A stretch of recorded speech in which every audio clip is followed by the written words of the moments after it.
Today is Wednesday, April the 8th, 2026, and welcome to the show. Welcome back, Terry and Donald and Susan, Michael.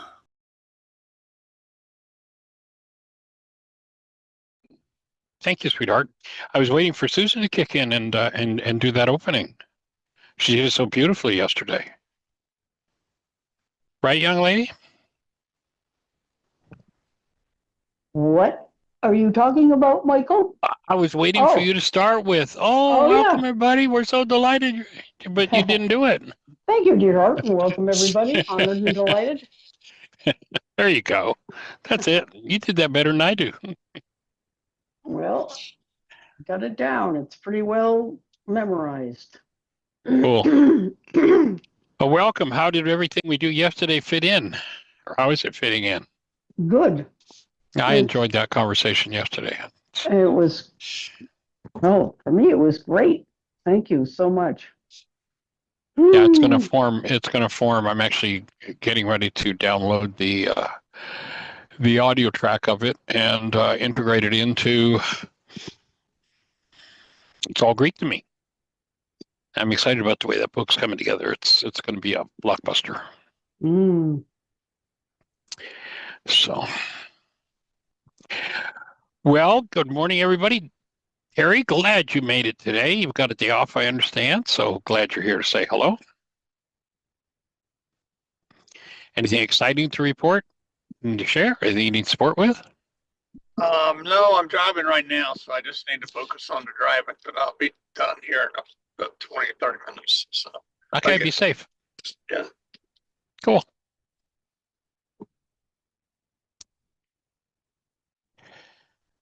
Well, does anyone have anything they'd like to start the conversation out with? Anything on your mind?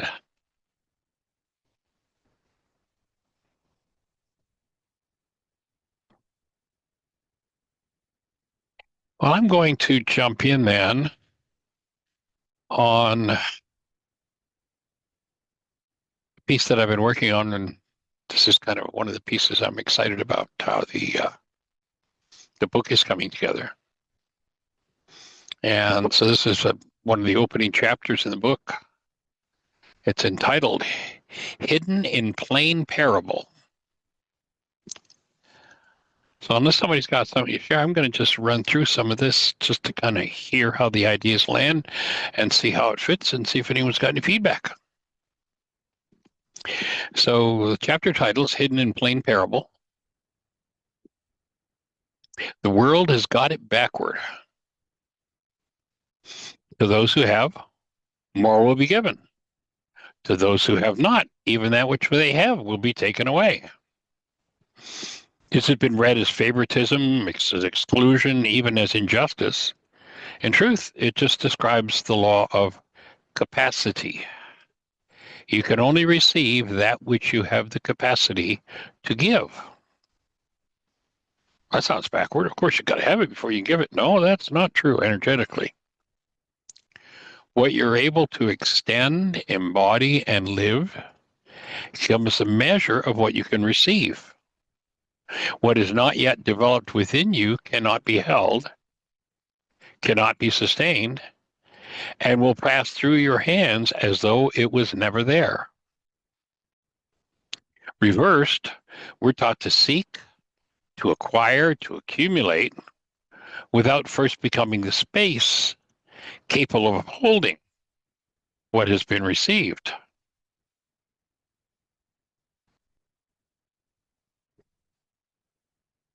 But the teaching is clear. Capacity precedes reception. What cannot be held cannot be energetically received. This applies to the good, the bad, and the ugly. A television with no tuning mechanism for channel 3 can never display channel 3 on its screen. Not because the signal is deficient, but because the receiver lacks the capacity to access it.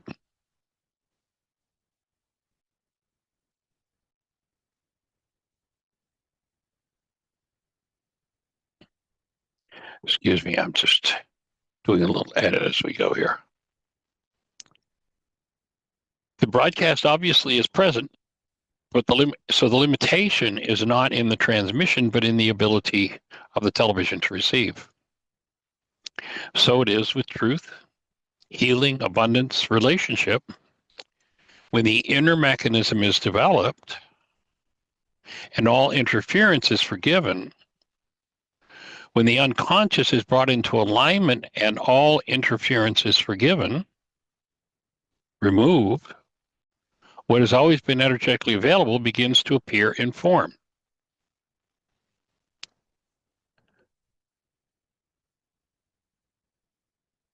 Once again, doing a minor edit. If something, especially repeatedly, appears in form, it is because there is an energy to hold it there. This is a law of creation. If you have lost or found it, it is because of this law.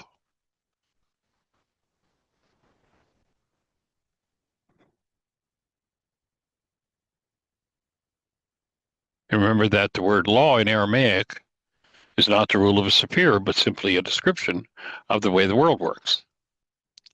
So the statements of the works of my hands command ye me, ask and you receive, says it all. The provider simply provides. The real question is, what have you and your generations been asking for? And therefore, what have you set into motion? What has been called a parable was never meant to be a simple story with a moral.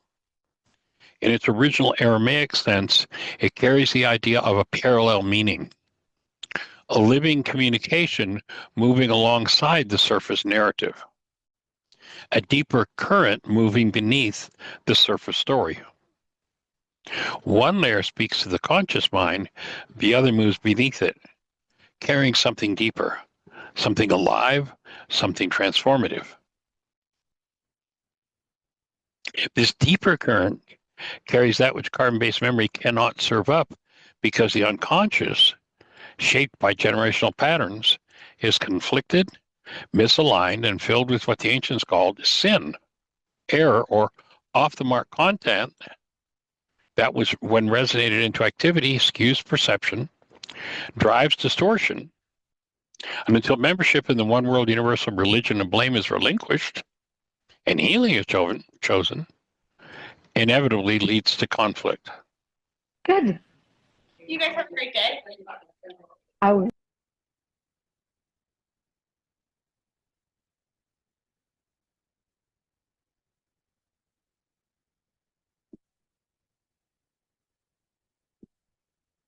The parable is not meant to inform the intellect. It is meant to initiate transformation. It slips past the structures built from the past and plants something new in the unconscious, the heart, where the real drivers of perception and behavior reside. There, it begins the process of freeing the individual from generational patterns, those ancient causes held in carbon-based memory that must be brought forward and dissolved. The parable, when it lands, rather than being analyzed, carries gifts which the mind of man has not yet conceived of, entering where analysis cannot reach.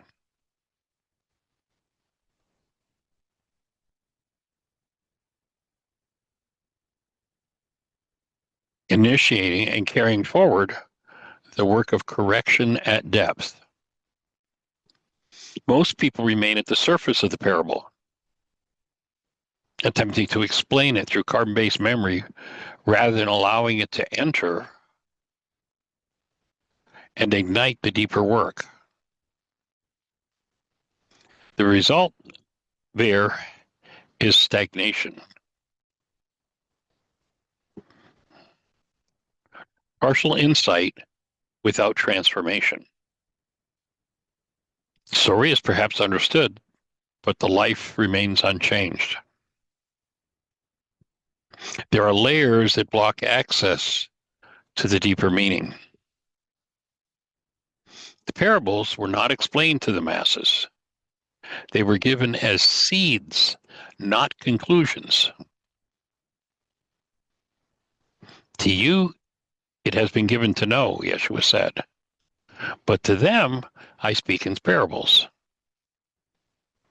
Then, as the teachings moved through Greek misinterpretation, further distortion veiled their experiential nature and reinforced the limitations already present in the mind of man.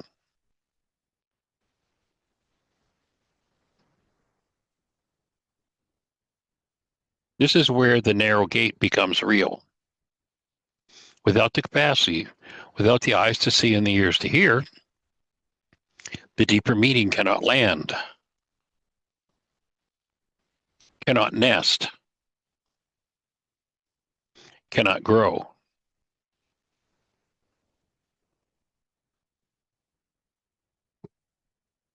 The parable remains external. The individual remains outside. But for those who begin to build that capacity, there comes a threshold. The moment that elicited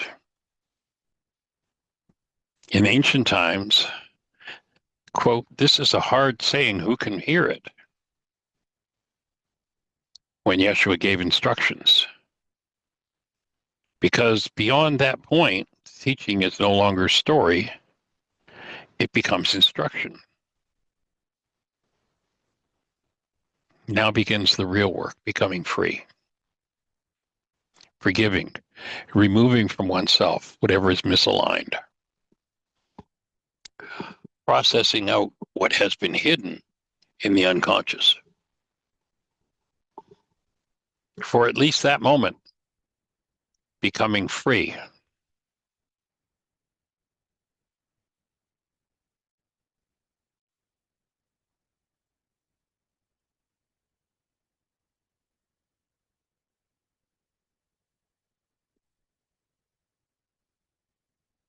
Of off the mark content.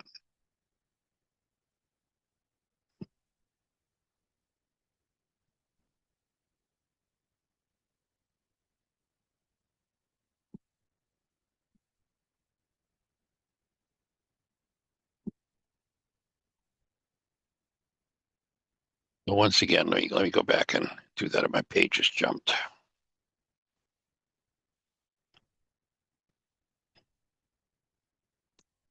Let me get this corrected at least.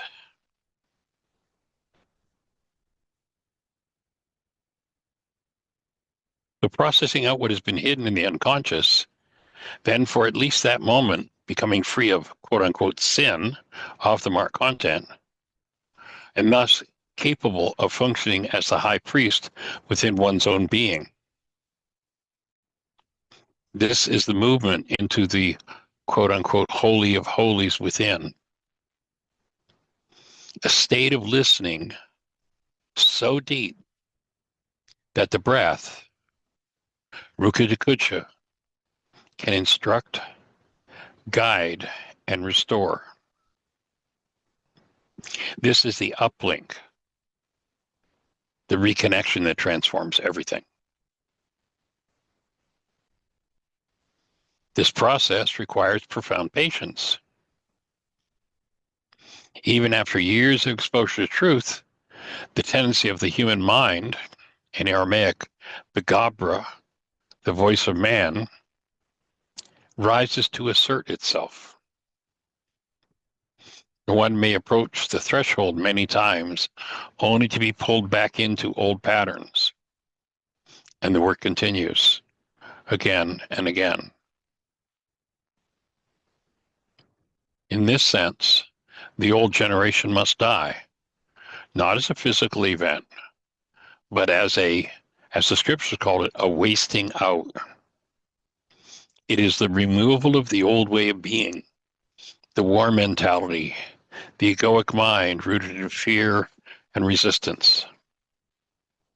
What must pass is not the body, but the pattern. The desert, then, is not a place on a map.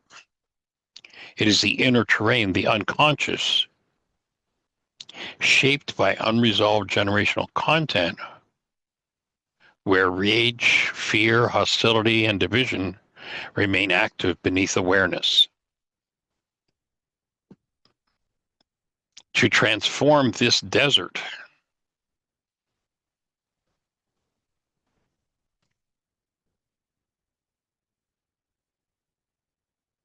into its true identity as the promised land requires engaging the inner work that dissolves these energies, bringing every layer of hatred, fear, blame, and distortion forward to be forgiven. As this work is done, the unconscious is made conscious.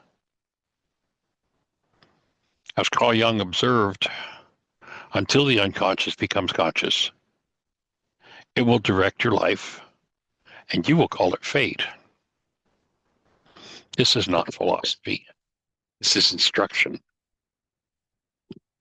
When nothing remains hidden, there is nothing left to create distortion or even the inclination toward conflict or a diseased state.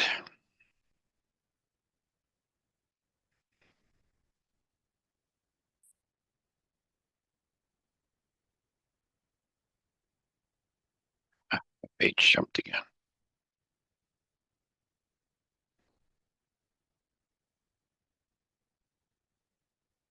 What was once a field of confusion and inherited insanity is ordered, restored, and brought into alignment with its original design. The unconscious disappears.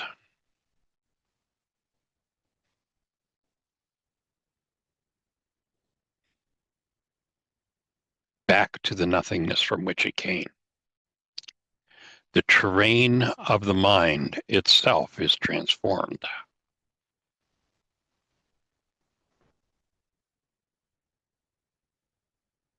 This is the promised land, not a place, but a state of being. A condition in which perception is no longer driven by the past, but is aligned with breath, coherence, and direct knowing.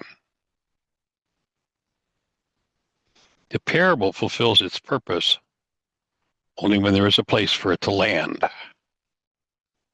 When there are brain cells, the eyes to see, and the ears to hear.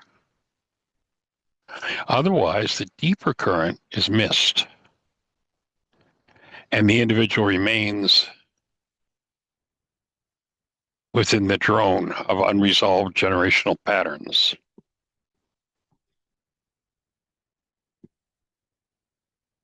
Until the moment they allow the parable to do what it was designed to do, to enter beneath the noise, ignite the deeper process, and begin the return to truth.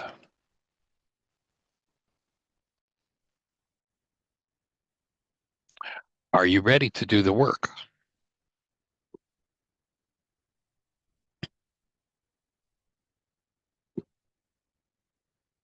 So I would love to hear from you about how that lands.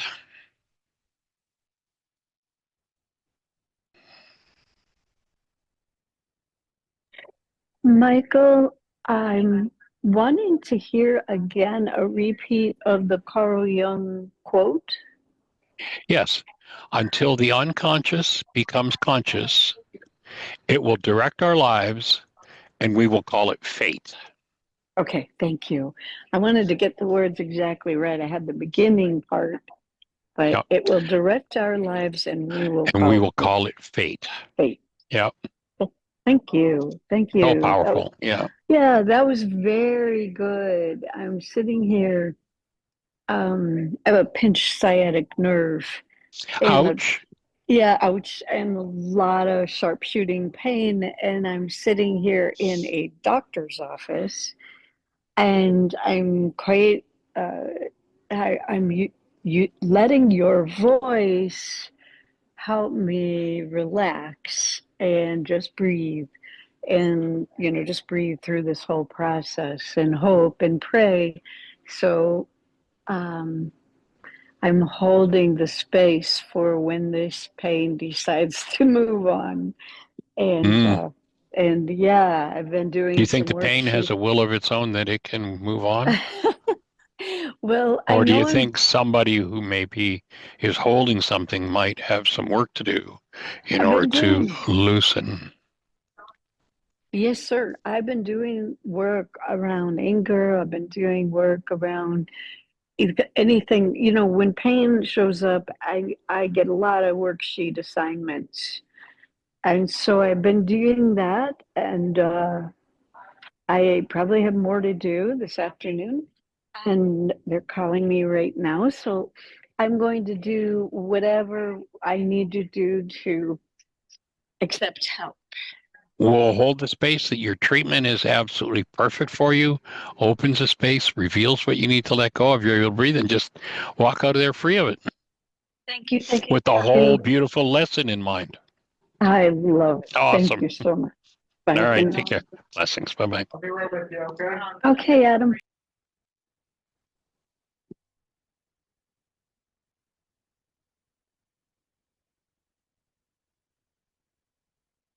So how is that fitting? Now, of course, that's sitting in the middle of paragraphs on either, or chapters on either side where we're building.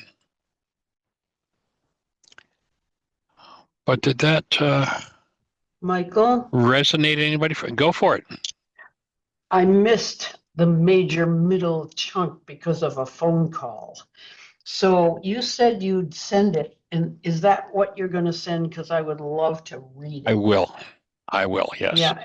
What I heard around at the beginning and at the end sounded really good and well written. Yeah. It's falling in place. It's not quite ready to send yet. It's something. Okay. Jeannie and I were out shopping for plants this morning. While she was driving, I was working on it. So there still some refinements to be done. Okay. Well, thanks for reading and sorry for missing some. Oh, cool. All right. Yay. For those who were able to hear, anybody got any feedback, thoughts, questions, answers, ideas? Did that fit for you?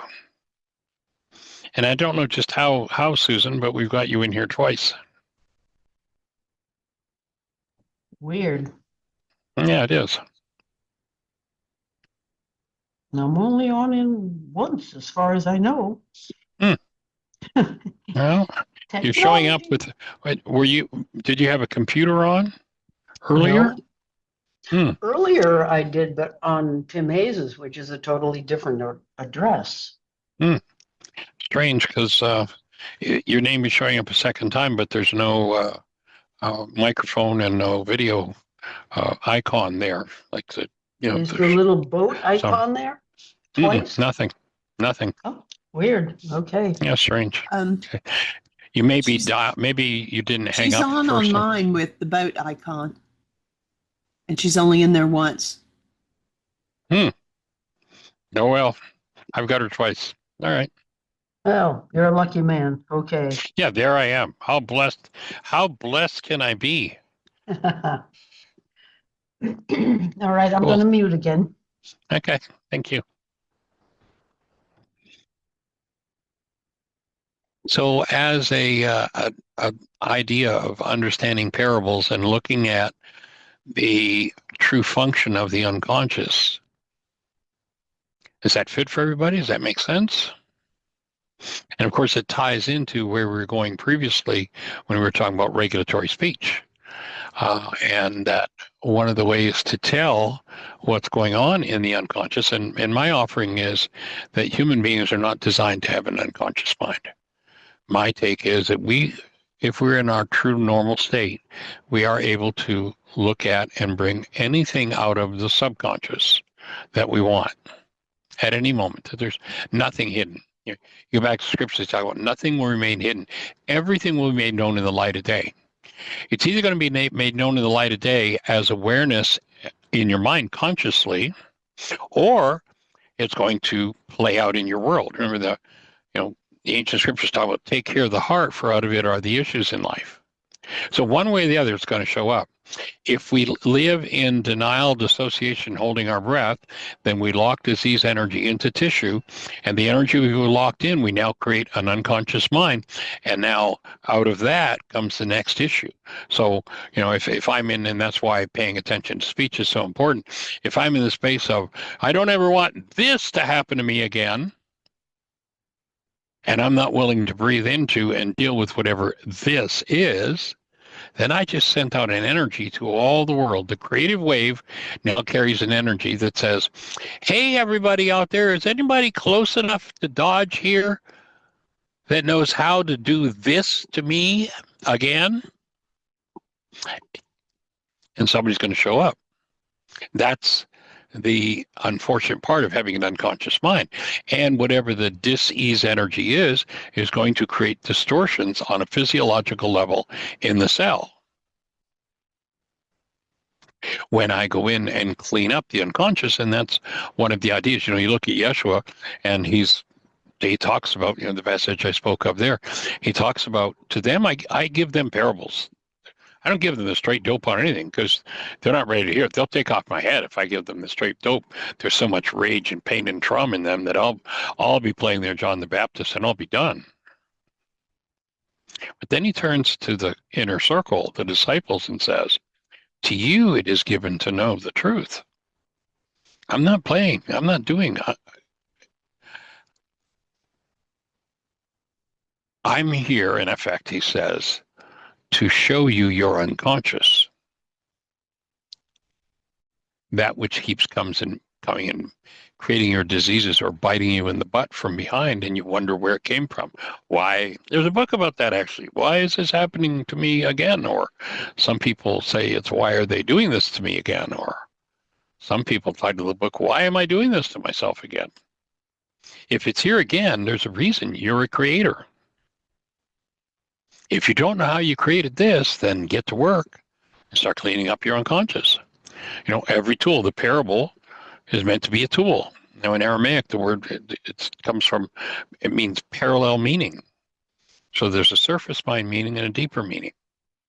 We want to build the brain cells for people so they can understand that. When they hear a parable, they go, okay, the outer meaning of that's interesting, but what's it meant to touch in me? What's it meant to open in me? And you'll notice in situation after situation after situation, story after story after story, it all starts out with a parable. There was a man who was on his way to somewhere, and he fell, thieves fell upon him, and there he was, beaten and bleeding. And the priest came by, and the priest kept walking. And the Samaritan, now, in that context, the Samaritan, the derogatory term in that culture for a Samaritan would have been that half-breed. So the priests and all the uppity up people saw this guy suffering and bleeding on the side of the road and held their noses and kept going. The Samaritan, the half-breed, said, hey buddy, you're in trouble, come here. Get on my camel. Let me take you to the hotel. Here, let me go. I'll go get the medicine. We'll apply. We'll make sure you're taken care of. And by the way, I've got to go, but I'm going to pay the hotel keeper to make sure you're taken care of. And the question Yeshua asks with that parable is, who is your neighbor? How many remember when you looked at the way the world was going and you said, this is not how it's supposed to work? The Samaritan knew how it was supposed to work. The priests and the uppity-ups pretended they knew how it was supposed to work. And so the idea of the parable is that it goes into the unconscious and opens and begins a transformational process. It's not designed to just stay in the head.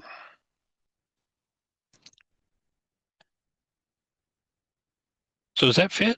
Does that make sense?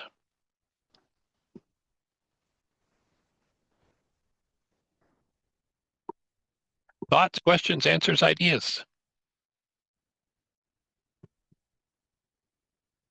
Go on, let's talk about it. Somebody hit your mute button. Any thoughts come for you, Jeannie, to share from your book on healing generations, one breath at a time?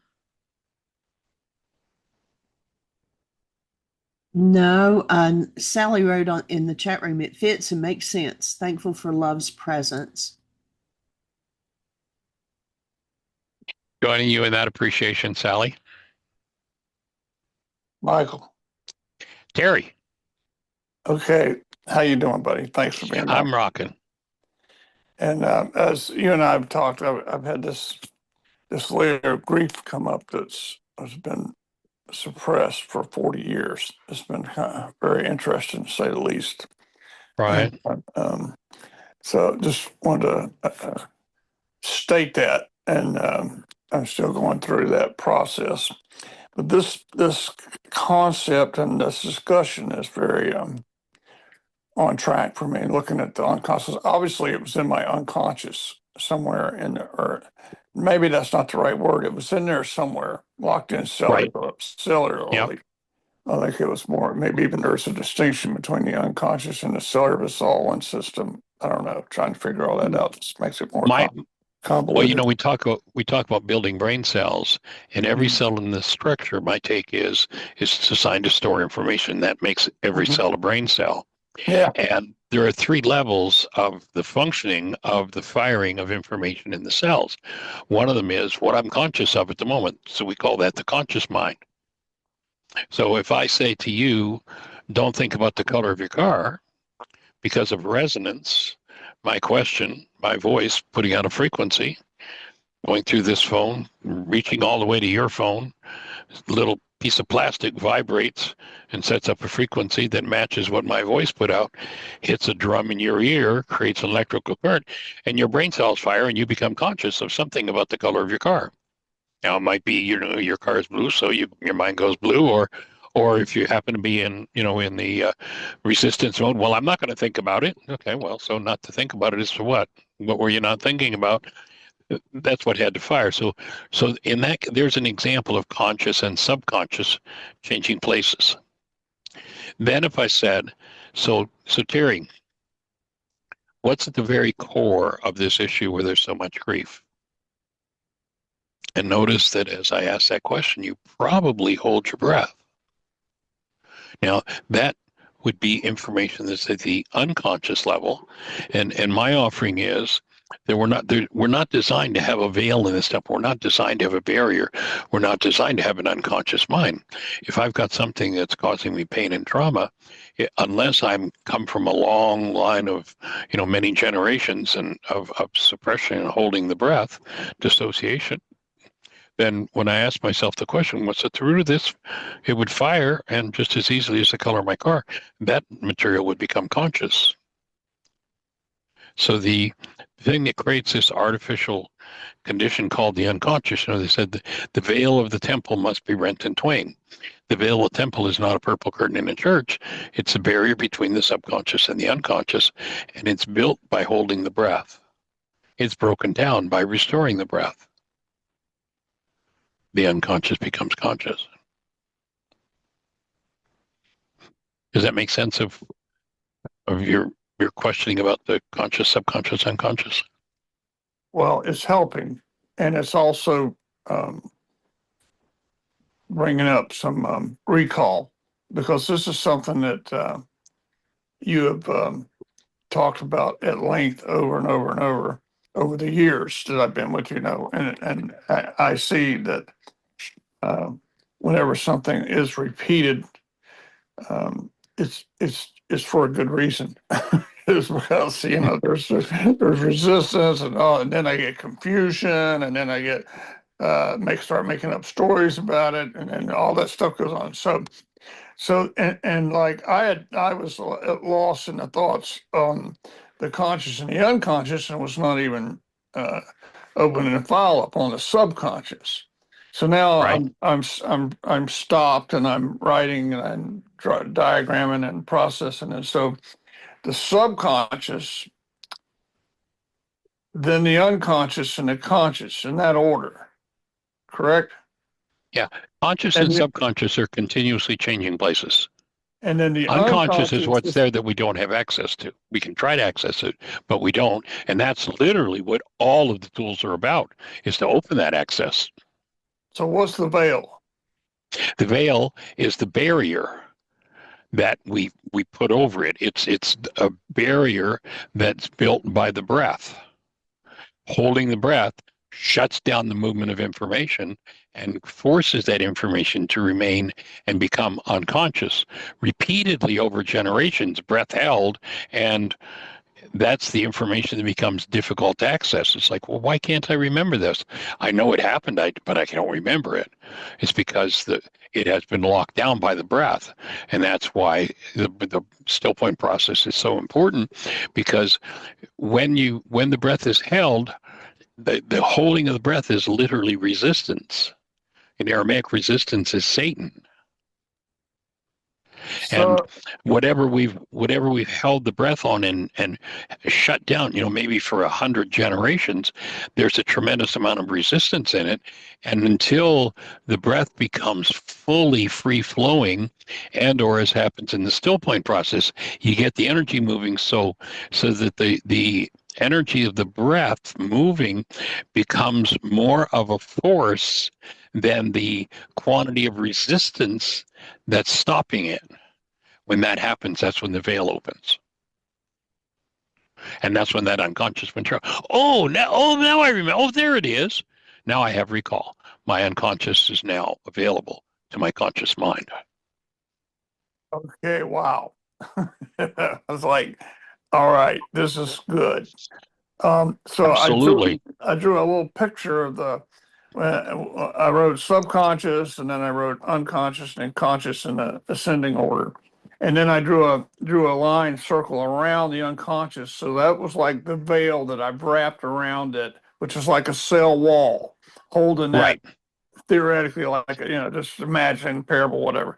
A cell wall I built around that unconscious piece of information, and then over time A after veil. time after time, the veil, which is just gets stronger and stronger through Right. suppression and The handed habitual down through holding of the breath. generation. Pardon me? The habitual holding of the breath. Yes, and then uh, even passed down generationally, you get that piece of data that is already wrapped in 10 layers of veil, to put it, that way.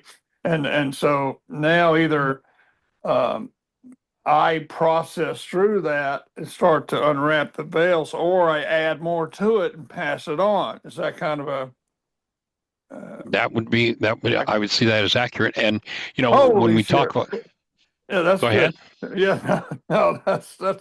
So let's use an Yeah, example. I can't believe I haven't seen this in 30 years. Go ahead. Yeah. Well, building brain cells, that's what it takes. Mm. So let's imagine the generational pattern here, and the little boy is 5 standing in front of dad, and the little boy is resonating whatever is below dad's veil. And the little boy is just being an innocent little boy. And what's creating the unconscious stress in dad is starting to resonate. And that's when dad starts to lay hands on the little boy and beat the hell out of him. Because the dad cannot handle what's being resonated by, whatever this little guy's doing. Maybe he's in tears. And so, what happened to this big, tough, 6'6" man who's now ready to beat the hell out of his cherished little 5-year-old son simply because his 5-year-old son was crying. And if dad, before he raises his fist, would stop and take a couple of breaths, he might remember how he was told, if you don't stop that crying, I'll give you something to cry for, and how he got beaten. And now, under stress, he's passing on the power person dynamic to his son.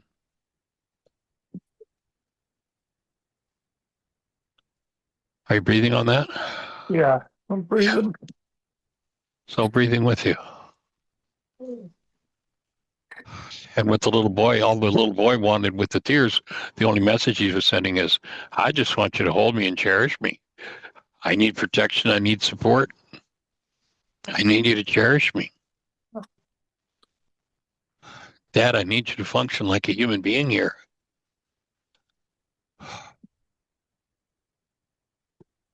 And you do that. And Dad can't because of what's beneath the veil of his own temple.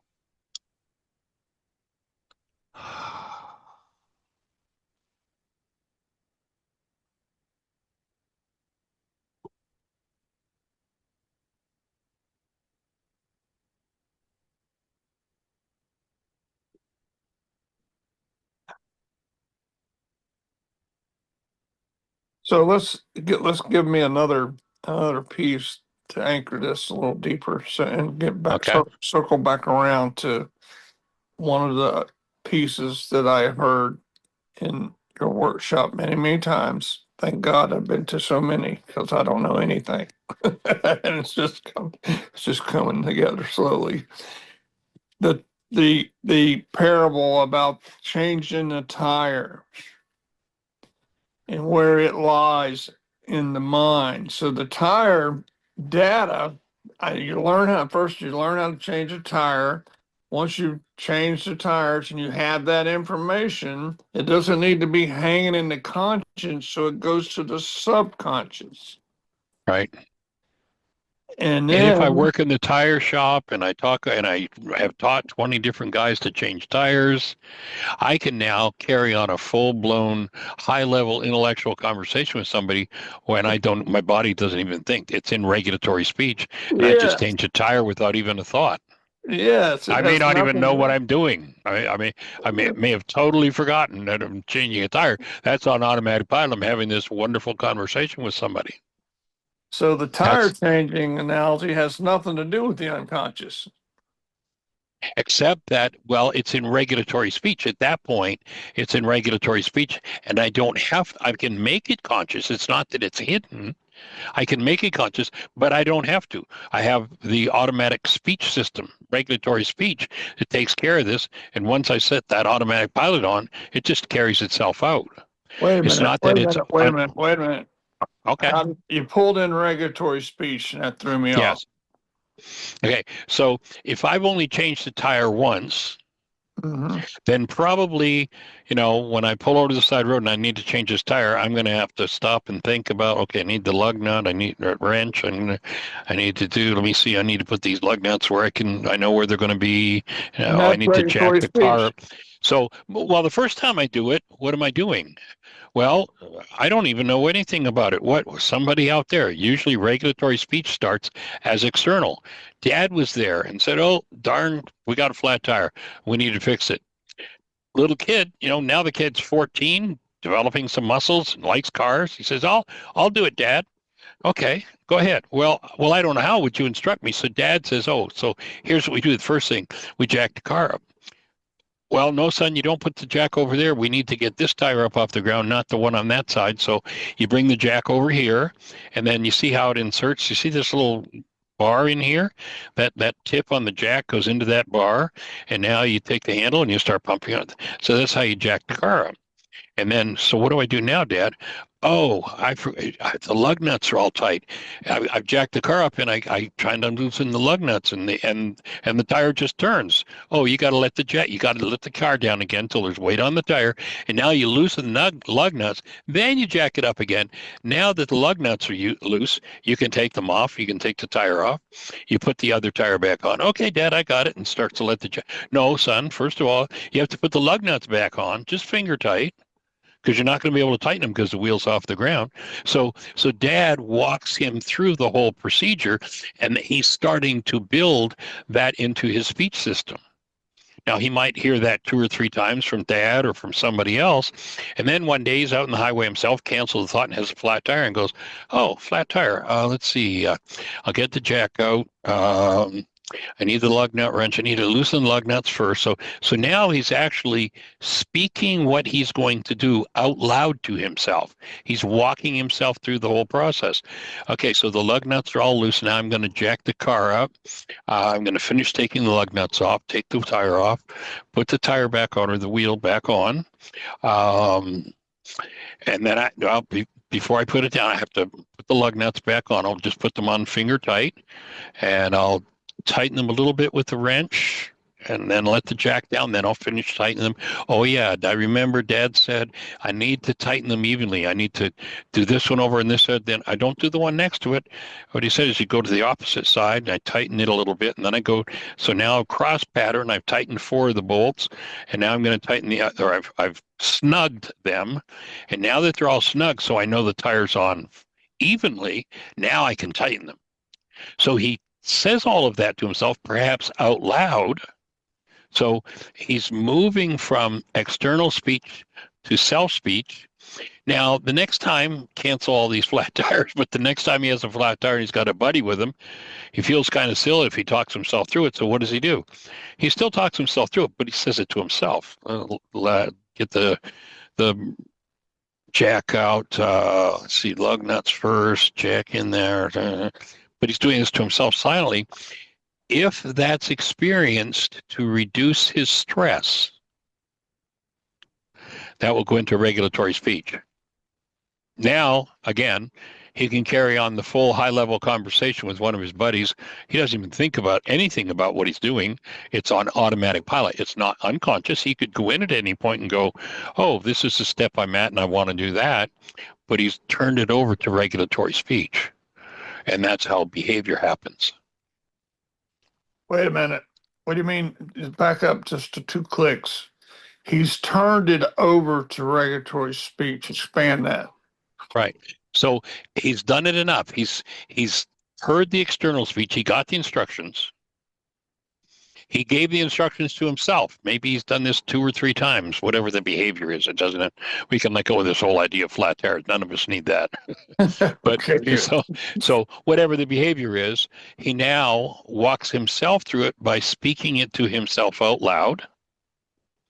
Then, well, there's somebody else present. He walks himself through it by speaking it silently to himself. So it moves from external speech to self-talk to silent speech. And if his silent speech is experienced to reduce stress, oh, tires back on, I get to drive away. Stress is gone. Then that goes into regulatory speech. And then what I'm saying turned over to regulatory speech, this is something that I don't even have to think about when I'm going to do it. I can do, I can multitask. With something that's in regulatory speech, I can multitask. I can do something else and not even pay attention. So then the regulatory speech, and I'm getting this, and this is what I'd written before I asked that, is that the regulatory speech is what, when we speak, it's revealing the subconscious, what we hold in the subconscious. So the subconscious. It can reveal the subconscious, or our speech can reveal the unconscious too. That's where Shakespeare says, my words fly up, my thoughts remain below. They're saying, watch your speech. If you've just gotten through a conflict in a relationship and, okay, so that relationship's done, gone over. And if you go off saying, okay, so now I'm going to go online and I'm going to do a search for a wonderful relationship. And let's see now, I don't want anybody to ever yell at me like that again. I don't want anybody to do this, this, and this. So now I'm working out of my regulatory speech system. I'm working out of my unconscious with this, with all the knots that I'm putting into. Here I am about creating wonderful relationship, but what's in the unconscious is this abuse, that, and that. And so my words fly up. Well, what do you want in your relationship? Well, I don't want anybody that's ever going to yell at me again. That would be unconscious speech or coming out of the regulatory speech system. And if I pay attention to it, then go, oh, I still have issues in me about being yelled at. So I'm going to do some work around that. I'm going to clean that up. I'm going to open my veil. I'm going to breathe. I'm going to clean that, forgive, and clean that out of my mind so I can be free of it. Michael? Yes, ma'am. Right in there with Terry, because Terry has asked a question, and I've never heard you talk about regulatory speech as part of something like this. Okay. Could you say that regulatory speech is what we say to ourselves when we think we, along the lines of patterns already set? I'm trying to find a connection because, Terry had the brain cells to interrupt you and say, wait a minute, you just brought in regulatory speech. I still don't get the connection either. Because listen, let me throw in there while you're on that. What's the difference between speech and regulatory speech? Is there a difference? Yes. Is Yes, all there is a speech, difference. is it all speech regulatory? No. Then No. what's the other kind of speech? Well, my father told me how to change a tire, and here I am talking myself through it. So what's that called? So that speech is what I'm using to direct myself. If it had been relegated to the unconscious, that's where we would call it regulatory speech. I don't even have to think about it. I change the tire. I don't have to think about, oh, I have to loosen the lug nuts first. Oh, I have to put the jack in first. I have to jack it up just so far. I don't have to think about any of that because that's already gone into my unconscious. The kid who's never seen or changed a tire before doesn't have any regulatory speech about changing tires. He doesn't just go over and go boop, boop, boop, boop, boop, boop, and it's done like you do. Oh, wait a minute. Or any other thing. Yeah. Or, we have regulatory speech, let's say in a conflict in relationship. And the stress is up and the chips are down. And what do I start doing? I start yelling and screaming and manipulating and fussing and fuming. That's regulatory speech. It's already in my unconscious. I'm in this situation and this just pours out of my mouth. It just runs my behavior. It runs the show. So the regulatory speech is that which has gone through the process of, I hear it. This is something you remember, and this might be a good thing, Terry, to dig out your Laws of Living book and go back and review some of the Laws of Living stuff, because this is something we spend days on in the Laws of Living. Yes. So the external speech, I hear it. It's got nothing to do with regulatory speech. I've never heard that speech before. Of course, it's not regulating my behavior. It proceeds to where I speak those words out loud myself. I do the behaviors associated with what I'm speaking, and I experience that to reduce my stress. I do that behavior, and I don't speak the words out loud, but I speak them silently to myself. My silent speech, like if I'm in conflict with somebody, my silent speech might look like, why that SOB, look what they're doing. They're just such, oh man, they're so disgusting. That's just horrible. So that would be the silent speech. And then when it comes to a new behavior coming in, if the silent speech, the behaviors associated are followed, then that behavior becomes unconscious behavior, it becomes automatic behavior, run by my regulatory speech. So regulatory speech regulates emotions, regulates cellular chemistry, regulates behavior.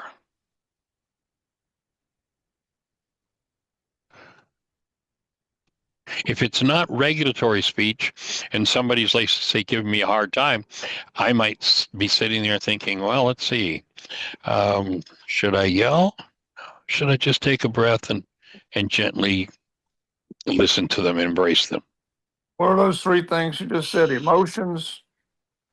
Cellular chemistry, Mm-hmm. emotions, behavior.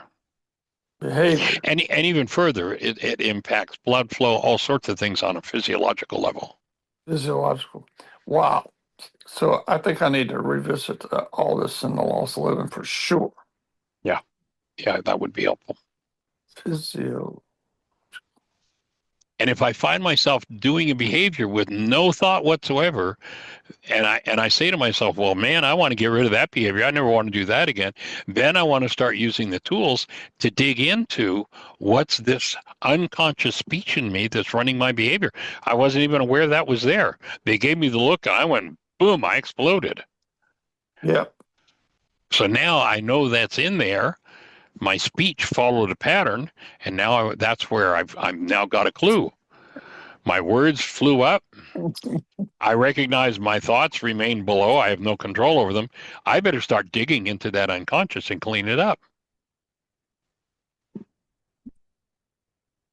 Michael, could you say that speech is automatic? Yes, Speech? it is automatic. Mm-hmm. Yeah, I don't even have to think about it. Something triggers a new activity, bang, it's on go. Because regulatory sounds like you have some kind of, you are using some kind of conscious effort to regulate something. No, my offering, the difference in that would be that what we're saying is that the speech that's in there is regulating your behaviors. It's the other way around. Oh, okay. So that's where the Regulate. regulatory ID comes in. It's that speech that is regulating my behavior. It's running the show. Got it. And sometimes that's a good thing. Again, I got a buddy with me and I want to talk and catch up. We haven't seen each other in years. And again, cancel the flat tire. I need to fix the flat tire. I can just relegate that to my unconscious. I don't even have to think about it. So that can be becomes useful. But Yeah. where I find myself, my words fly up, my thoughts remain below, I'm unconscious. That's when I want to really look in and clean it up. Yeah, what a great show. And listen, I gotta tell you, when I was driving, here's one of the clues that I've identified for myself. This is a little clue, a little tool. When I start hearing my inner talk saying, "Here we go with that Aramaic Greek stuff again." I know. I was like, "Oh, we're on to something here." It's like it comes up, and then I just start having this inner dialogue. Oh, what? This is never going to work. I mean, the whole cascade was unflowing, and so it's trying to pull up here. That's unconscious speech. I mean, it's kind of funny, but it's like, okay. And then part of me doesn't want to admit that because then I'm not a good student. You know what I mean? It's like, I don't know, but it's definitely a red flag. And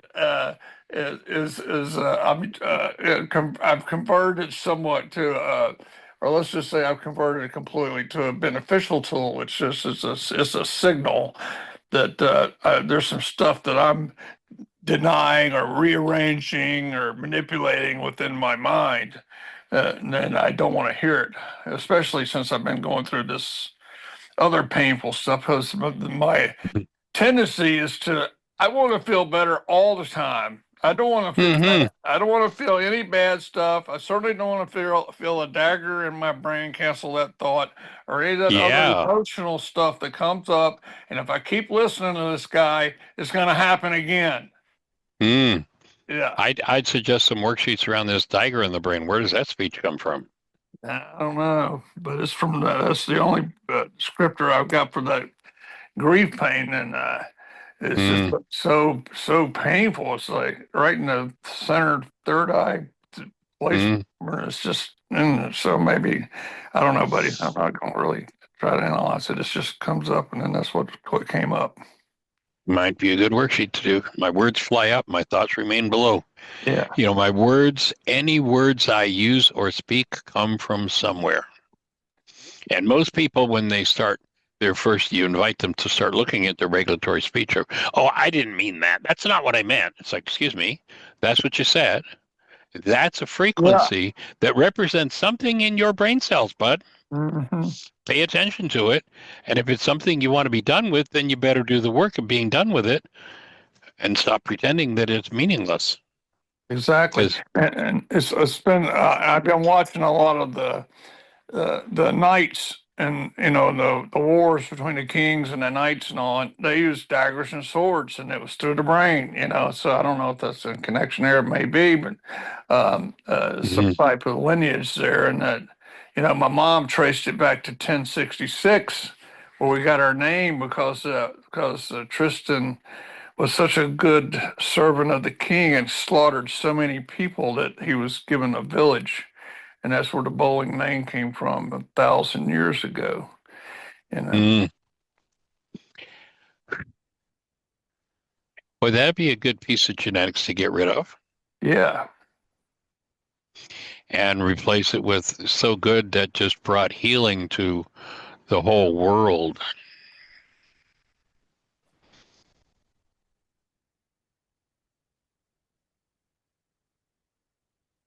So that's what I join you in, my friend.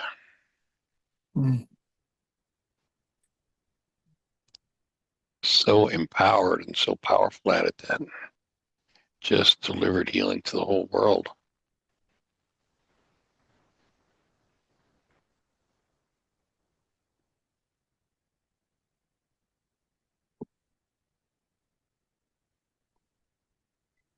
Well, anyone else, any thoughts to share?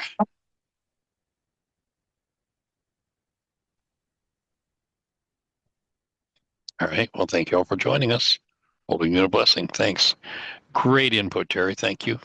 Thank you, Susan. Appreciate you.